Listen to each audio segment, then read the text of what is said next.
జనాన్ని మభ్యపెట్టే విధానమే తప్పిస్తే ఇప్పుడు చంద్రబాబు నాయుడు గారి మొదటి నుంచి కూడా ఆయన ఆలోచన సరళై ఎప్పుడు కూడా గవర్నమెంట్ దక్కించుకోవడానికి ఆయన ఎన్నో విధాలుగా అబద్ధాలు చెప్పే మనస్తత్వం ఉన్నాయి.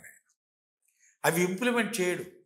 ఇప్పుడు 2004లో రాజశేఖర్ రెడ్డి గారు ఉచిత కరెంట్ అంటే ఈయన ఏమన్నాడు, మీరు వైర్ల మీద బట్టలు వేసుకోవాల్సిందేనబ్బా, మీకు కరెంట్ వచ్చి ఉండేది లేదన్నాడు. ఆయన ఫస్ట్ సంతకం ఆయన చేసి చూపించాడు. ఈయన మొన్న 1914 నుంచి వచ్చినప్పుడు ఏం చెప్పిందేంటి, మీకు రుణమాఫీ చేస్తాను, రైతులందరికీ చేస్తాను, 1,00,000 2 లక్షలు ఇస్తాను అని చెప్పుకొచ్చాడు. జగన్మోహన్ రెడ్డి గారు ఏమన్నారు అప్పుడు, అమ్మో అది మనం చేయలేం, అది మన వల్ల అయ్యే పని కాదు, చాలా మనకు బడ్జెట్ ప్రొవిజన్ లేదు, మనం చేయలేం అన్నారు. ఆయన చెప్పారు, తర్వాత తీయలేదుగా. ఆయన ఏంటంటే ఆయనలోని తెలివిని, ఇంటెలిజెన్స్ని జనాన్ని మభ్యపెట్టి అధికారం దక్కించుకోవడానికే చూస్తున్నారు. కానీ ఆయన స్వతహాగా ప్రజల మనిషి అయితే కాలేకపోతున్నారు ఆయన. అందుట్లో ఇంకోటి ఏంటంటే ఆయన ఆలోచనలు కానీ ఆయన మనస్తత్వం కానీ ఎప్పుడు కార్పొరేట్ స్థాయిలోనే ఉంటుంది. ఈ సామాన్య మానవుడు కంటే కింద వాళ్ళ దగ్గరికి అతని ఆలోచనలు ఉండవు. వేరే రాజశేఖర రెడ్డి గారు ప్రారంభించింది ఆ రోజుల్లో సామాన్య మానవుడు. కానీ ఏమిటంటే ఆరోగ్యశ్రీ ఏంటంటే ఇది ఎక్కడ ఉందంటే ప్రపంచంలో లేదు. అప్పుడు గగ్గోలు పెట్టారు. అప్పుడు నిమిటికలు చెప్పా. ఆయన అనేవాడు, ఒక్కొక్కరు పేదవాళ్ళ జేబులో ₹1,00,000 ఉన్నట్లే నేను ఇవాళ పెట్టిన కార్యక్రమాన్ని. ఇప్పుడే ఒక కామ్రేడ్ నా దగ్గరకు వచ్చి చెప్తున్నాడు, ఆ మహానుభావుడు ఆ రోజుల్లో పెట్టాడు, అప్పుడు ఆపరేషన్ చేయించుకున్నాను సార్, నేను హార్ట్ ఆపరేషన్ 1,00,000 పెట్టి ఏమవుతానో ఏమో అనుకున్నాను నేను. అంటే ప్రజల అవసరాలని అదొకటి. ఇంకోటి కూడా ఏంటంటే అంబేద్కర్ మహానుభావుడు చెప్పిన దాన్ని బట్టి కూడా ఏంటంటే మధ్యతరగతి కింద తరగతి వాళ్ళని కూడా అప్లిఫ్ట్ చేసే కార్యక్రమాన్ని చేపట్టాలి. ఆ ఆలోచన ఈయనలో లేదండి. రీసెంట్గా నేను ఏదో ఒక ఆర్టికల్లో చూశాను, మన దేశ రెవెన్యూ కానీ మన రాష్ట్ర రెవెన్యూ కానీ 72% మధ్యతరగతి, బిలో మధ్యతరగతి నుంచి వస్తుందండి. అంటే మీరు ఆలోచన లేదని చెప్పి చంద్రబాబు నాయుడు గారికి ఆలోచన లేదని మీరు అంటున్నారు కదా. గత వారం రోజుల క్రితం చంద్రబాబు నాయుడు గారు ఒక కార్యక్రమంలో దీనికి సంబంధించి ఒక వ్యాఖ్యలు అయితే చేశారు. మహాత్మా గాంధీ, డాక్టర్ బిఆర్ అంబేద్కర్ నేను ఒకేసారి. అది కాదు, ఇది ఎంత జోక్ సార్. ఇది నిజంగా ఆయనకి మనలాంటి వాళ్ళు కొద్దిగా చదువుకుని 2 అక్షర ముక్కలు వచ్చిన వాళ్ళు ఏదైనా నవ్వుకుంటారనే ఆలోచన కూడా లేదా ఆయనకి. మహాత్మా గాంధీ ఎక్కడ, అంబేద్కర్ గారు ఎక్కడ? అంబేద్కర్ కింద నుంచి వచ్చాడు, అందిపుచ్చిన అవకాశాలను బ్రహ్మాండంగా కష్టపడ్డాడు, పేదవాడు కొరకు చనిపోయే వరకు కూడా దాని వరకే ఉన్నాడు, అట్లాగున్నాడు. ఆయన పిల్లలు వాళ్ళ సంతానం ఎవరు పెద్దగా 1,00,000 కోట్లు చెప్పలా. నువ్వే అంటున్నావు, మన మీటింగ్లో చెప్పా 1,00,000 కోట్లు సంపాదించాను నాకుందని. మరి పాప మహాత్మా గాంధీ ఆయన ఏం చేశాడు, కోటు సూట్లు బూట్లు వేసుకుని భారత్ షర్ట్ల ఇంగ్లాండ్ చదువుకొని ఆఖరికి ఆయన ఏం చేశాడు, జనం కోసం, భారతదేశ స్వాతంత్ర్యం కోసం బట్టలు నిప్పి పంచి కట్టుకున్నాడు, కుల్లాయి కట్టాడు. ఆయనకును ఈయనకి పోలికేంటి సార్? అంటే ముగ్గురు ఒకే కోపం వస్తారని చెప్పి ఆయన సాక్షాత్తు ఆయనే ప్రకటించారు. అసలు నిజంగా ఇట్సే మరి ఇది ఒక చాలా అంటే రాజకీయంగా వయసులో కూడా మీరు సమూజ్జి, మీరు ఆయనకంటే నాకంటే కొద్దిగా పెద్ద అది ఆ ఉద్దేశంతో అడుగుతున్నా. అభయ్ ఏంటండి ఇది అసలు ఏదైనా. అందుకని నాకేమనిపిస్తుందంటే ఈ మధ్యకాలంలో చాలా వింటున్నాయని మాటలు వింటున్నాయని పెద్ద ఆయన ఈ వయస్సు ప్రభావం మీద పడి ఏం మాట్లాడుతుందో తెలియకుండా మాట్లాడుతున్నారేమో అనిపిస్తుంది నాకు. I feel like that.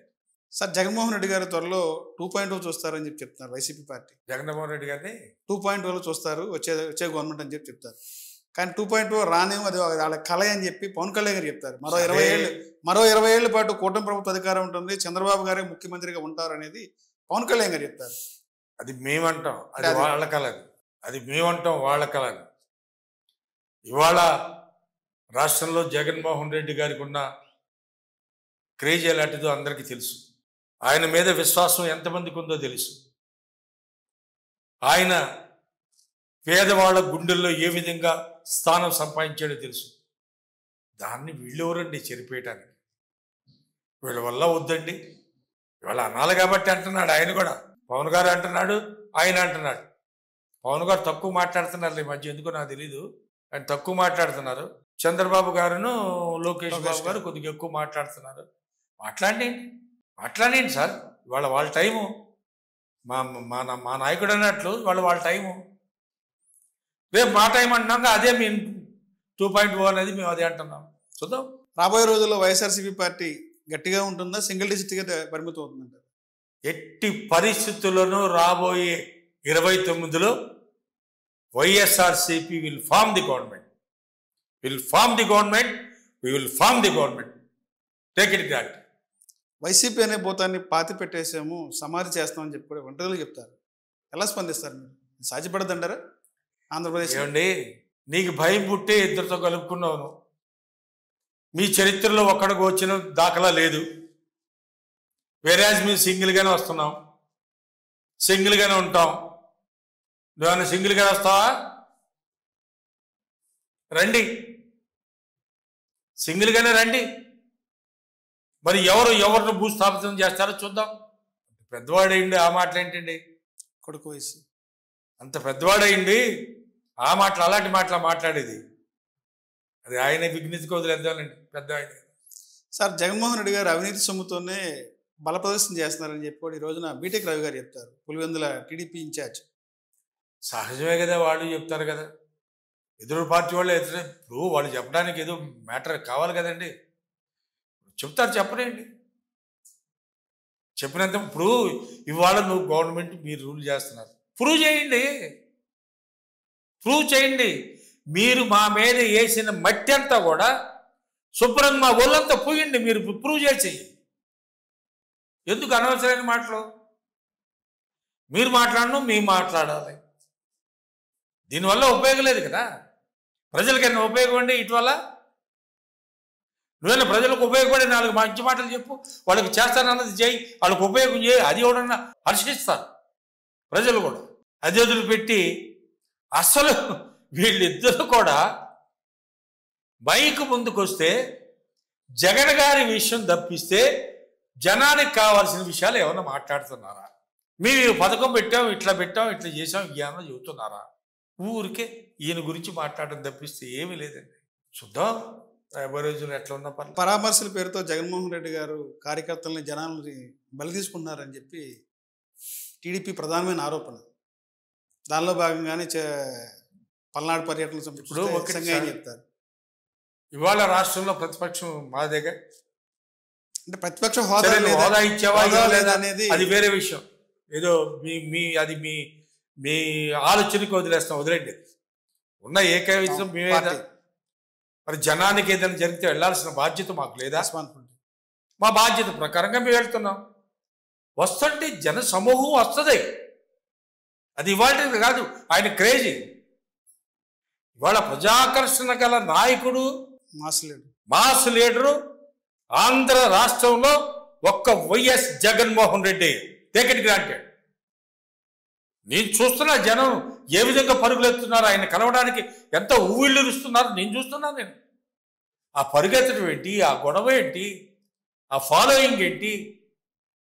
అసలు నిన్న చూశారు కదా ఈ వడికాల్ చిత్తూరులో కూడా అసలు ఏంటి అది, ఆ జనం ఏంటి, ఆ ఎంతమంది పోలీసులు ఎంతమంది ఉన్నారు అక్కడ. అయినా ఆగారండి. అభిమానాన్ని నువ్వు ఆపలేవండి. ఆయన వెళ్ళాల్సిన బాధ్యత. ఒక అపోజిషన్లో ఉన్న మేము వెళ్ళాల్సిన బాధ్యత. సిస్టంలో ఎక్కడ పొరపాటు జరుగుతానో ఇంకోటి జరుగుతానో వాళ్ళ పరామర్శించి మంచి చెడు తెలుసుకొని, ఇప్పుడు మేము వెళ్ళబట్టాక ఆయన 4 రూపాయలు ఇస్తానో ఇలా అంటుంది. ఇప్పుడు జగన్మోహన్ రెడ్డి గారు అక్కడికి వెళ్ళబట్టే కదండి. సో డెఫినెట్లీ మా పని మేము చేయాలి కదా. మేము ఉన్న టైంలో 22 నుంచి 29 రూపాయల వరకు నడిచిన కేజీ మామిడికాయలు పళ్ళు ఇవ్వాలా 4 రూపాయలు అంటున్నావు. అదే ఆయన ఇవ్వటం లేదు కదా, ఇది డబ్బులు ఇస్తారన్నారు, ఇచ్చారో లేదో కూడా తెలియదు. మరి ఇవన్నీ ఏమి లేదండి, ఎవడో అడగకూడదు. ఆయన అన్నారుగా చంద్రబాబు నాయుడు గారు, వైసీపీ వాళ్ళు ఎవరన్నా అడిగితే వాళ్ళ నాలిక మందో అన్నాడు. తర్వాత మాట అనక ఈ మాట అన్నాడు ఆయన. ఏంటది?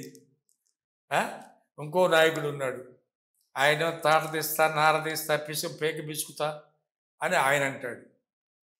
కానీ ఈ ప్రజాస్వామ్యం మన రాష్ట్రంలో ఈ స్థితి వచ్చింది. Let us see.